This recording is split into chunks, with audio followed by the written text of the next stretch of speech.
Recent India Pakistan conflict থেকে আপনারা দেখতে পেয়েছেন S-400 কতটা কার্যকর। একটাও মিসাইল ভারতে ল্যান্ড করতে দেয়নি।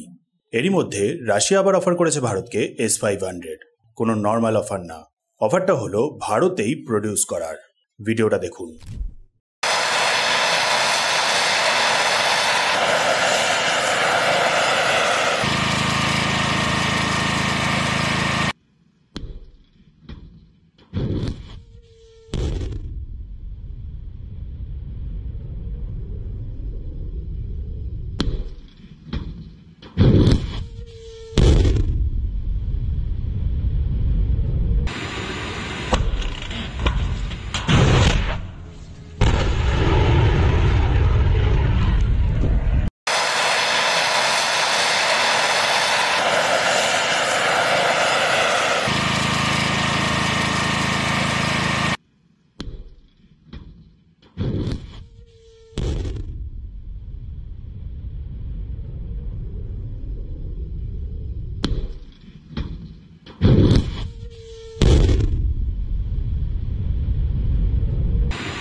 S-400 পারে 400 কিলোমিটারের মধ্যে থাকা যে কোনো aircraft, drone, cruise missile, ballistic missile এরকম বিভিন্ন ধরনের টার্গেটকে ডিস্ট্রয় করতে।